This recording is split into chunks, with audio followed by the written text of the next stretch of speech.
नमस्कार विद्यार्थी मित्र हो. द्वितीय वर्ष वाणिज्य सेकंड इयर कॉमर्स या वर्षी आपण अर्थशास्त्र विषयाचा अभ्यास करताना व्यवसाय अर्थशास्त्र या महत्त्वपूर्ण शाखेचा अभ्यास करत आहोत.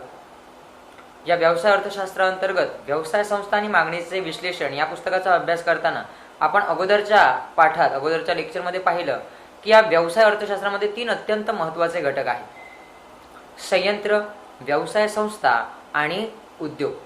आणि या 3 घटकांवर संपूर्ण व्यवसाय अर्थशास्त्र हे अवलंबून आहे. अर्थशास्त्राचा अभ्यास करताना हा व्यवसाय अर्थशास्त्र हा अत्यंत महत्त्वाचा घटक आहे. आणि व्यवसाय अर्थशास्त्रामध्ये संयंत्र, व्यवसाय संस्था आणि उद्योग हे 3 अत्यंत महत्त्वाचे घटक आहेत. आपण अगोदरच्या लेक्चरमध्ये संयंत्र म्हणजे काय, व्यवसाय संस्था म्हणजे काय आणि उद्योग म्हणजे काय, त्यांची व्याप्ती किती आहे, त्यांचं उपयोजन, त्यांचे उपयोग किती आहेत, या सगळ्या गोष्टींचा विचार केला. आजच्या या पाठात आपण व्यवसाय संस्थेची उद्दिष्टे या घटकाचा अधिक अभ्यास करणार आहोत. आता या 3ही घटकांमध्ये संयंत्र, व्यवसाय संस्था आणि उद्योग या 3ही घटकांमध्ये सगळ्यात महत्त्वाचा कोणता घटक असेल तर तो म्हणजेच व्यवसाय संस्था. आता का? कारण व्यवसाय संस्था एखाद्या वस्तूचं उत्पादन कुठे घ्यायचं, कसं घ्यायचं, किती घ्यायचं, ते उत्पादन घेतल्यानंतर त्या मालाची, त्या उत्पादनाची वाहतूक, त्याची किंमत ठरवणे किंवा किंमत निश्चिती करणे किंवा त्याच्याही नंतर पुढे जाहिरात करणे, मार्केटपर्यंत ती वस्तू आणणे, या सगळ्या गोष्टींचे निर्णय व्यवसाय संस्था घेते. त्यामुळे या 3 घटकांमध्ये व्यवसाय संस्था ही अत्यंत महत्त्वाची आहे. व्यवसाय संस्था या संयंत्रांचं नियोजन म्हणा, नियंत्रण म्हणा, व्यवस्थापन म्हणा, संयोजन म्हणा, या सगळ्या गोष्टींचा विचार करत असते. त्यामुळे व्यवसाय संस्था एक महत्त्वपूर्ण भाग आहे. आणि या व्यवसाय संस्थेची काही उद्दिष्ट आहेत. जसं आपण सुद्धा आपल्या जीवनात आपल्याला यश मिळवायचं असेल, यशस्वी व्हायचं असेल तर आपल्याला उद्देश आपलं ठरवावं लागतं, आपला हेतू ठरवावा लागतो, आपलं ध्येय ठरवावं लागतं. त्यानंतरच आपण त्या ध्येयापर्यंत पोहोचू शकतो. तसंच प्रत्येक घटक व प्रत्येक या आता व्यवसाय अर्थशास्त्राच्या अनुषंगाने आपण विचार करता संयंत्र, त्यानंतर व्यवसाय संस्था, उद्योग या प्रत्येकांची काही उद्दिष्ट आहेत. प्रत्येक काही ना काही हेतूनेच आपलं कार्य करत असतो. इथे सुद्धा व्यवसाय संस्थांची काही उद्दिष्ट आहेत. या व्यवसाय अर्थशास्त्राचा विचार करताना व्यवसाय संस्थेची काही उद्दिष्ट ही पहिल्यांदा महत्त्वपूर्ण आहेत. यामध्ये कोणत्या उद्दिष्टाने यांचं कार्य ठरलेलं असतं किंवा यांचं कार्य केलं जातं हे त्याद्वारे समजणं सोपं होतं. एकूण 7 उद्दिष्ट आहेत. आता आपण पहिल्यांदाच एक मुद्दा पाहिलेला होता की भारत हा मिश्र अर्थव्यवस्था स्वीकारलेला देश आहे. म्हणजे ज्यामध्ये भांडवलशाही आणि समाजवादी दोन्ही अर्थव्यवस्थेचा स्वीकार केलेला आहे. मिश्र, भांडवलशाही, समाजवादी कोणत्याही अर्थव्यवस्थेचा विचार केला तर एखाद्या व्यवसाय संस्थेचं पहिलं उद्दिष्ट असं असतं की सगळ्यात जास्त महत्तम नफा मिळवणं, जास्तीत जास्त नफा मिळवणं. एखाद्या वस्तूचं उत्पादन खर्च हा 75 रुपये असेल आणि त्याची विक्री ही 100 रुपयांना मार्केटमध्ये, बाजारामध्ये झालेली असेल तर त्या व्यवसाय संस्थेला, त्या कंपनीला निव्वळ 25 रुपयांचा नफा होतो. पण ते अगोदर 75 रुपये त्यांनी गुंतवलेले असतात, त्यावर त्यांना नफा मिळत असतो. गोष्ट महत्त्वाची आहे कारण ते एखाद्या उत्पादनात आपलं भांडवल, पैसा गुंतवत असतात. अनेक प्रक्रिया ते त्या पूर्ण करत असतात. त्यावर, त्या संयोजनावर त्यांना नफा मिळत असतो. आणि कोणतेही उद्योग संस्था किंवा व्यवसाय संस्था आपल्या कार्यात, आपल्या उत्पादनात जास्तीत जास्त नफा कसा मिळेल याचा विचार करत असतात. आणि त्या अनुषंगाने उत्पादन प्रक्रिया किंवा त्या प्रक्रियेवर आधारलेल्या अनेक घटकांचं व्यवस्थापन ते सुव्यवस्थितपणे करत असतात. त्यामुळे आपण या पाठात व्यवसाय संस्थेची उद्दिष्टे पाहत आहोत. आणि पहिलं उद्दिष्ट आहे की महत्तम नफा मिळवणे. उत्पादन खर्च कमीत कमी करून जास्तीत जास्त नफा मिळवणे हेच महत्त्वाचं उद्दिष्ट व्यवसाय संस्थेचं, कंपनीचं असतं. कारण एखाद्या उत्पादनावर अगदी कच्चा माल मिळवण्यापासून त्या कच्चा मालाची वाहतूक म्हणा, त्याच्यानंतर वेगवेगळ्या प्रक्रिया त्यावर कराव्या लागतात. त्या प्रक्रिया झाल्यानंतर त्यांचं पॅकेजिंग म्हणा, प्राइस इव्हॅल्युएशन म्हणा, किंमत निर्धारण म्हणा, किंवा जाहिरात ॲडव्हर्टाइजमेंट म्हणा, या सगळ्या गोष्टींचं नियोजन संयोजन ही व्यवसाय संस्था करते. म्हणजेच थोडक्यात काय, गुंतवणूक करते, आपला पैसा त्या ठिकाणी गुंतवते. मग या गुंतवणुकीवर एखादी व्यवसाय संस्था जास्तीत जास्त फायदा कसा होईल याचा विचार करत असते. आणि त्यामुळे त्यांचं पहिलं उद्दिष्ट ठरतं की महत्तम नफा, जास्तीत जास्त नफा. त्यानंतर दुसरं उद्दिष्ट असं आहे की महत्तम नफा आपल्याला कसा होईल, आपल्याला जास्तीत जास्त फायदा कसा होईल, आपल्याला जास्तीत जास्त त्या उत्पादनाची किंमत कशी मिळेल, तर त्याची जास्तीत जास्त प्रमाणात विक्री झाली तरच. एखादं उत्पादन लोकांपर्यंत, बाजारापर्यंत पोचलं तरच ते लोक घेणार, तरच त्याला पैसे देणार, आणि तरच त्या कंपनीला, तरच त्या व्यवसाय संस्थेला नफा होणार. त्यामुळे दुसरं उद्दिष्ट त्यांचं महत्त्वाचं आहे की महत्तम विक्री आणि उलाढाल, टर्नओव्हर ज्याला म्हणतात. ज्यावेळी महत्तम मोठ्या प्रमाणात एखाद्या उत्पादनाची विक्री होते त्यावेळीच एखाद्या कंपनीचा टर्नओव्हर, उलाढाल वाढते. आता वेगवेगळ्या आपण व्यवसाय संस्था पाहतोय, वेगवेगळ्या कंपन्या आपल्या समोर आहेत. अगदी औषध निर्मितीपासून सिमेंट उद्योगापर्यंत, वाहतूक निर्मितीपासून अगदी स्टेशनरी म्हणजेच कागद निर्मितीपर्यंत अनेक वेगवेगळ्या स्वरूपाच्या, वेगवेगळ्या प्रकारच्या व्यवसाय संस्था आहेत. आणि त्यांचा पहिला मोटो म्हणजेच पहिलं उद्दिष्ट काय आहे, तर जास्तीत जास्त नफा मिळवणं. आणि दुसरं उद्दिष्ट, हा नफा कसा मिळेल, हा फायदा कसा होईल, तर आपल्या उत्पादनाची मोठ्या प्रमाणात विक्री झाली तरच कंपनीला फायदा होईल, व्यवसाय संस्थेला फायदा होईल. फायदा झाला तरच त्याची उलाढाल वाढेल, व्याप्ती वाढेल. आणि हे गरजेचं आहे. त्यासाठी या व्यवसाय संस्था अनेक वेगवेगळ्या उपक्रमांचा आपल्या त्या संयोजनात किंवा त्या व्यवस्थापनात वापर करतात. वेगवेगळ्या नवीन तंत्रज्ञानाचा वापर करतात, जेणेकरून एखादी वस्तू, तिचं उत्पादन हे चांगल्या प्रकारे होऊन बाजारपेठेपर्यंत ती वस्तू, त्याच्याही पेक्षा पुढे म्हणा, ती ग्राहकांपर्यंत व्यवस्थितपणे पोचेल आणि त्याचा फायदा आपल्याला होईल याचा विचार केला जातो.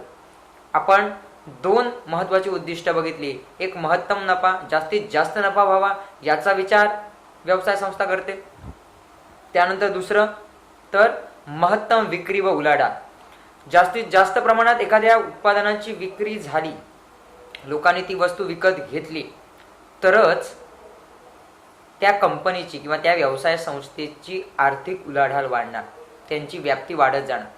वस्तू घेतली तर, नाहीच लोकांनी घेतली तर नाही, शक्य नाही, ते वाढू शकत नाही, त्यांना फायदा होऊ शकत नाही. मग पहिल्यांदा महत्त्वाची गोष्ट की नफा मिळवण्यासाठी ती प्रयत्न करतात. कारण एखादी व्यवसाय संस्था त्या उत्पादनात किंवा त्या उत्पादना खर्चावर आपलं भांडवल म्हणजेच पैसा गुंतवत असतात आणि त्याचा फायदा घेण्याचा ते अधिकाधिक विचार करतात. आणि त्याबरोबर ग्राहकांचं हित सुद्धा जोपासलं गेलं पाहिजे. ग्राहक अधिनियमन कायदा हा तेच सूचित करतो की ग्राहकांचं हित जपून एखादं उत्पादन घेणं हे रास्त आहे, योग्य आहे. आणि त्या प्रकारे एखादी व्यवसाय संस्था उत्पादन घेण्याचा विचार करते, उत्पादन घेते, मार्केटपर्यंत येतं, लोकांपर्यंत पोचतं. ज्यावेळी ते लोक घेतात, आता म्हणजे आता थंड पेयांचाच विचार केला तर कोल्ड्रिंकमध्येच अनेक वेगवेगळे, एका उद्योगात अनेक वेगवेगळ्या व्यवसाय संस्था आहेत. खूप रश आहे, खूप स्पर्धा आहे. अशा स्पर्धेत टिकून ठेवण्यासाठी वेगवेगळ्या उपक्रमांचा, वेगवेगळ्या पद्धतींचा, वेगवेगळ्या तांत्रिक गोष्टींचा विचार करावा लागतो. कारण वस्तू मोठ्या प्रमाणात अवेलेबल होतात मार्केटमध्ये. एकाच किमतीला एकाच प्रकारचं थंड पेय किती मोठ्या प्रमाणात मिळू शकतं, किंमत एकच असते. पण त्या ठिकाणी मग ग्राहक विचार करतात क्वालिटी. मग पेप्सीचं घ्यायचं, कोका कोला घ्यायचं, लिम्का घ्यायचं, कोणतं घ्यायचं थंड पेय. म्हणून मार्केटमध्ये, बाजारामध्ये खूप मोठ्या प्रमाणात स्पर्धा आहे.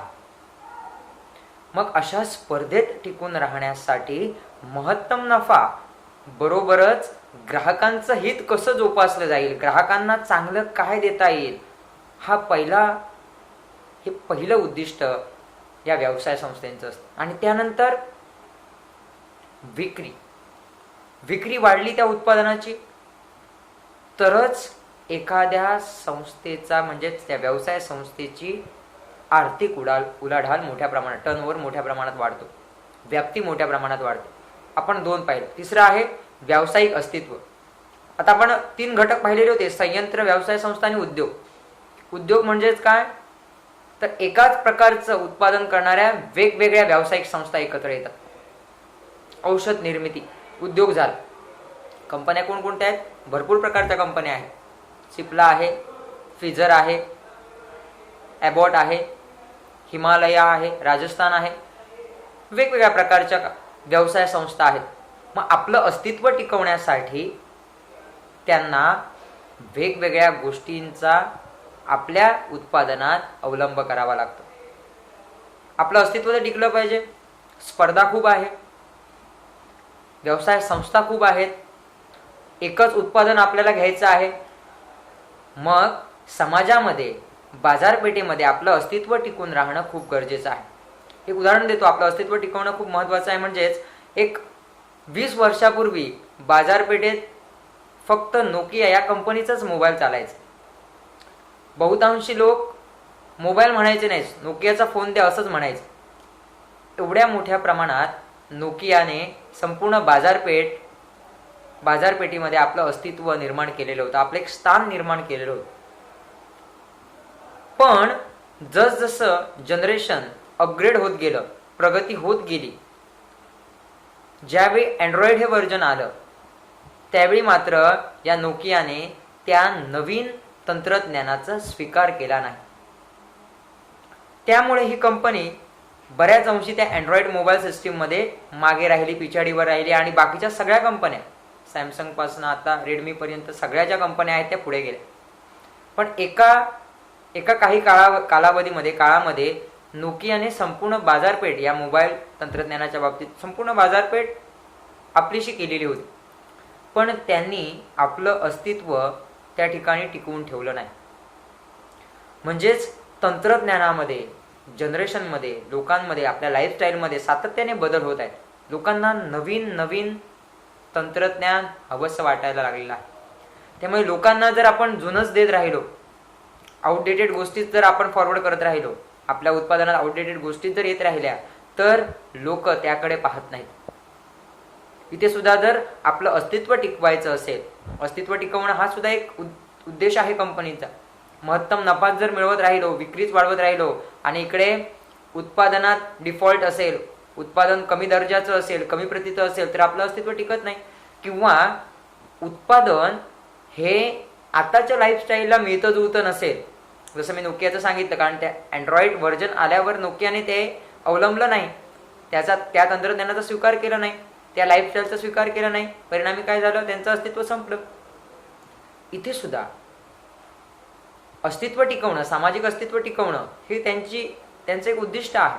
आणि हे सामाजिक उद्दिष्ट कसं टिकवणार, तर ग्राहकांचं हित जोपासणं हे गरजेचं आहे. महत्तम नफा मिळवला पाहिजे, महत्तम विक्री उलाढाल वाढली पाहिजे. तर याच्यासाठी ग्राहकांचं हित आणि नवीन जीवनशैलींचा अवलंब त्या उत्पादनात करणं गरजेचं आहे. हे तिसरं महत्त्वाचं उद्दिष्ट. त्यानंतर किमान उत्पादन परिव्यय.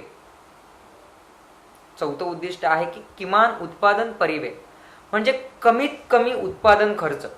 आता एकतर उत्पादनच खर्च जास्त असेल, म्हणजे आता 1 किलो साखर 40 रुपयाने मिळते आणि त्यांचा उत्पादन खर्च 39 रुपये असेल, तर त्या व्यवसाय संस्थेला फक्त 1 रुपयाचा किलो मागे फायदा होईल आणि तो इनफ नाही. एवढ्या किमान नफ्यासाठी एखादी व्यवसाय संस्था उभारली जात नाही. त्या ठिकाणी महत्तम नफा गरजेचा असतो, कारण त्यांची गुंतवणूक मोठ्या प्रमाणात असते. म्हणून जर नफा जास्तीत जास्त मिळवायचा असेल तर उत्पादन खर्च कमी करणं खूप गरजेचं आहे. म्हणून संयंत्रांची निर्मिती झाली. या संयंत्रामध्ये सगळ्या गोष्टी त्या ठिकाणी परिपूर्ण केल्या जातात. अगदी कच्चा माल आणण्यापासून त्याचं पक्क्या मालात रूपांतर होऊन ते मार्केटपर्यंत पोहोचेपर्यंत सगळ्या प्रक्रिया त्या संयंत्रात होतात. अशी संयंत्र पूर्णपणे विकसित करण्याचा प्रयत्न केला जातो, ज्यामुळे उत्पादन खर्च कमी होईल. उत्पादन खर्च कमी झाला तरच आपण अधिकाधिक नफ्यापर्यंत पोहोचू शकतो. आपला जर उत्पादन खर्चच अधिक होत असेल तर मात्र आपलं जे महत्त्वाचं उद्दिष्ट आहे, मेन मोठो आहे, म्हणजेच महत्तम नफा, तो पूर्ण होणार नाही. कारण उत्पादन खर्च अधिक होतोय. उत्पादन खर्च अधिक झाला तर आपण लोकांना सांगू शकत नाही आपला उत्पादन खर्च एवढा होतोय, तुम्ही आपल्याला एवढी रक्कम द्या. कारण एखाद्या बाजारपेठेमध्ये, मार्केटमध्ये वेगवेगळ्या प्रकारच्या वेगवेगळ्या व्यवसाय संस्था आहेत, वेगवेगळ्या कंपन्या आहेत. आपण सांगू शकत नाही किंवा कंपनीही सांगू शकत नाही की माझा उत्पादन खर्च एवढा आहे, तुम्ही मला एवढे पैसे द्या. त्यामुळे उत्पादन खर्च कमी करणं हा त्याच्यावर उपाय आहे. आपलं अस्तित्व टिकवायचं असेल तर उत्पादन खर्च कमी केला पाहिजे, तर अस्तित्व टिकणार. अस्तित्व टिकलं तरच महत्तम विक्री होणार, आणि महत्तम विक्री झाली तरच महत्तम नफा होणार. हे एकमेकांवर एक उद्दिष्ट ही अवलंबून आहेत. त्यानंतर पुढचं उद्दिष्ट आहे म्हणजेच आत्मनिर्भरता. प्रत्येक व्यवसाय संस्था ही आत्मनिर्भर होणं गरजेचं आहे. बऱ्याच व्यवसाय संस्था ह्या एकमेकांवर अवलंबून असतात वेगवेगळ्या गोष्टी. आता वाहन निर्मिती हा उद्योग जर आपण घेतला तर वाहनांचे पार्ट्स हे वेगवेगळ्या ठिकाणाहून येतात. मग टायर्स वेगळ्या ठिकाणाहून येतात, व्हील्स वेगळ्या ठिकाणाहून येतात, बॅटरी, इंजन हे वेगवेगळ्या ठिकाणाहून येतात. त्यामुळे वाहन निर्मिती उद्योग हा एकमेकांवर अवलंबून आहे. उदाहरण द्यायचं झालं तर आता सगळ्यात पृथ्वीवरचा सगळ्यात रिच पर्सन म्हणजे श्रीमंत व्यक्ती म्हणजेच तो इलॉन मस्क नावाचा हा माणूस हा अत्यंत श्रीमंत व्यक्ती आहे. त्याने एक इलेक्ट्रिक कार निर्मितीची व्यवसाय संस्था, ज्याला टेस्ला म्हणतात, आत्ताच भारतामध्ये ती पण लॉन्च झाली, टेस्ला नावाची कंपनी त्याने स्थापन केलेली आहे. मग ती टेस्ला नावाची कंपनी किंवा वाहन निर्मिती कंपनी त्याने स्थापन करतानाच त्या वाहन निर्मिती उद्योगाला इतर जे पूरक उद्योग आहेत त्यांची उद्योगांची उभारणी त्याने स्वतः केली. म्हणजे त्याने त्या क्षेत्रात आत्मनिर्भरता हे उद्दिष्ट ठेवलं. आपण एकमेकांवर अवलंबून राहत असू तर उत्पादन खर्चही वाढतो किंवा उत्पादन घेताना खूप वेळही लागू शकतो. पण टेस्ला ही कंपनी जी आहे इलॉन मस्कची, त्याने टायर्स म्हणा, बॅटरीज म्हणा, इंजिन्स म्हणा किंवा काचा म्हणा, या सगळ्या ज्या पूरक गोष्टी आहेत त्यांचंही उत्पादन घेण्यास सुरुवात केली, जेणेकरून ती कंपनी त्या गाड्यांची निर्मिती ही लवकरात लवकर करू शकत होती किंवा लवकरात लवकर करत आहे, आणि त्याचबरोबर त्यांचा उत्पादनही खर्च कमी कमी होत आहे, ज्यामुळे त्यांची विक्री वाढते, ज्यामुळे त्यांना नफा मिळतोय. त्यामुळे आत्मनिर्भरता हा सुद्धा महत्त्वाचा घटक आहे. त्यानंतर व्यावसायिक साम्राज्य. आता व्यावसायिक साम्राज्य म्हणजेच की आपण एकंदरीत पूर्ण बाजारपेठेचा विचार केला तर आज एकाच प्रकारच्या उत्पादनाच्या वेगवेगळ्या भयंकर अशा स्वरूपाच्या व्यवसाय संस्था आपल्या समोर आहेत. किमतीने सुद्धा समान असणाऱ्या तेलांचं जर पाहिलं तर कितीतरी ऑइल्स ब्रँड आहेत आपल्याकडे. किंमत सेम असते, पण आपलं साम्राज्य, आपलं अस्तित्व टिकवण्यासाठी मग एखादी व्यवसाय संस्था त्या ठिकाणी काय करते तर ग्राहकांचं हित जोपासण्याचा विचार करते, म्हणजेच आपली क्वालिटी इन्क्रीज करते. आणि ते गरजेचं आहे. जोपर्यंत क्वालिटी ही मेंटेन होत नाही किंवा क्वालिटी इन्क्रीज होत नाही तोपर्यंत ग्राहक ती वस्तू घेणारच नाही. कारण ग्राहकांसमोर अनेक पर्याय उपलब्ध आहेत. ही कंपनी नसेल तर त्या कंपनीचं घ्यायचं, त्या कंपनीचं असेल तर त्या कंपनीचं घ्यायचं. म्हणजे औषधांच्या बाबतीत म्हटलं तर मेडिसिन, पॅरासिटामॉल हे औषध जे आहे हे एकच असतं, पण कंपन्या किती आहेत. सिप्लाचं पॅरासिटामॉल आहे, ॲबॉटचं पॅरासिटामॉल आहे, वेगवेगळ्या कंपनीचं पॅरासिटामॉल आहे. मग ग्राहकांसमोर ऑप्शन्स, पर्याय भरपूर आहेत. मग आपलं अस्तित्व टिकवायचं असतं आपण काय केलं पाहिजे, आपलं साम्राज्य कसं निर्माण केलं पाहिजे हे खूप गरजेचं आहे. अनेक नामांकित कंपन्या आपण पाहतो, बिर्ला, रिलायन्स, स्टार उद्योग समूह, त्यांनी एक आपलं साम्राज्य अस्तित्व निर्माण केलेलं आहे. याच्या मागे महत्तम नफा हे एकच तत्व नाही, तर त्याबरोबर त्यांनी ग्राहकांचं हित, त्याचबरोबर आपले क्वालिटीज त्यांनी इन्क्रीज केलेले आहे. त्यामुळे व्यावसायिक साम्राज्य किंवा व्यावसायिक त्या क्षेत्रात, व्यवसायाच्या क्षेत्रात आपलं एक अस्तित्व निर्माण करणं खूप गरजेचं असतं आणि हे एक महत्त्वपूर्ण उद्दिष्ट आहे. हे सगळे उद्दिष्ट ही एकल उद्दिष्ट आहेत. म्हणजेच एकल उद्दिष्ट याचा अर्थ की त्या ठिकाणी नफा हा केंद्रित आहे. त्याच्याबरोबर ज्या समाजात आपण ह्या सगळ्या गोष्टी करत असतो त्या समाजाचाही विकास हा गरजेचा आहे. त्यामुळे आपलं 7वं उद्दिष्ट कोणतं आहे तर सामाजिक विकास. व्यवसाय संस्थांनी फक्त आपल्या फायद्याचाच विचार न करता समाजाला अत्यावश्यक असणाऱ्या विविध घटकांची उपलब्धता करून देणं सुद्धा गरजेचं आहे. आणि अशा अनेक गोष्टी, आता ल्युपिन ही एक औषध कंपनी आहे, पण ल्युपिन फाउंडेशन ही अनेक क्षेत्रात काम करते. म्हणजे स्त्री उद्योजकता म्हणा किंवा शिक्षण म्हणा किंवा वेगवेगळ्या प्रबोधनपर कार्यक्रम म्हणा. मग ही ल्युपिन फाउंडेशन फक्त आपला फायदाच पाहत नाही, फायदा बघितला पाहिजे, नफा बघितला पाहिजे, हा महत्त्वाचं उद्दिष्ट आहेच व्यवसाय संस्थेचं. पण त्याबरोबर ज्या समाजात किंवा ज्या भागात आपण कार्य करत असतो किंवा आपण उत्पादन घेत असतो त्या समाजाप्रती आपलं सुद्धा काहीतरी देणं लागतं, याचा विचार कंपनीने केला पाहिजे.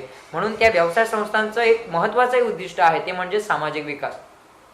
आपलं हे 7वं उद्दिष्ट आहे व्यवसाय संस्थेचं. कारण समाजाचा विकास झाला तरच एखाद्या व्यवसाय संस्थेचा विकास होऊ शकतो. कारण व्यवसाय संस्था ह्या समाजावरच आधारलेल्या आहेत, समाजातील लोकांवरच आधारलेल्या आहेत. लोकांनी एखाद्या उत्पादनाचा स्वीकार केला तरच एखादी व्यवसाय संस्था किंवा तिची उलाढाल, तिची आर्थिक व्याप्ती, प्रसिद्धी होऊ शकते. त्यामुळे सामाजिक विकास हा सुद्धा अत्यंत महत्त्वाचा घटक आहे.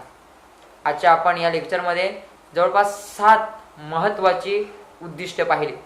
उद्दिष्ट हा घटक का महत्त्वाचा असतो? उद्दिष्ट फिक्स झाली तर आपण आपल्या प्रगतीकडे वाटचाल करू शकतो. आणि ही 7 उद्दिष्ट एखाद्या व्यवसाय संस्थेला प्रगतीपथावर नक्कीच नेऊ शकतात.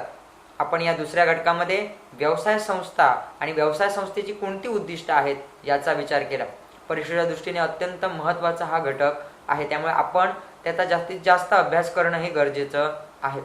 नुसतं लेक्चर बघून आपल्याला यश किंवा परीक्षेत लिहिण्यापुरतं नॉलेज प्राप्त होऊ शकत नाही. तुमचाही अभ्यास त्या ठिकाणी महत्त्वाचा आहे. त्यामुळे तुमचेही प्रयत्न त्या ठिकाणी महत्त्वाचे आहेत. त्यामुळे वाचन, कारण बरीच मुलं ही यशवंतराव चव्हाण मुक्त विद्यापीठात शिकणारी बरीच मुलं ही काम करत असतात, बाहेर कुठेतरी जॉब करत असतात, पण आपली नोकरी, काम सांभाळूनही आपण स्वतः प्रयत्न करणं हे गरजेचं आहे. नुसतं पाहून ऐकून ते शक्य होत नाही. त्यासाठी आपले प्रयत्न अत्यंत महत्त्वाचे आहेत. परीक्षेच्या दृष्टीने हा अत्यंत महत्त्वाचा घटक आहे. अगदी 7च या ठिकाणी उद्दिष्ट आहेत आणि हा प्रश्न बऱ्याच वेळेला विचारलेला आहे. त्यामुळे त्याचा अधिक अभ्यास करा. धन्यवाद.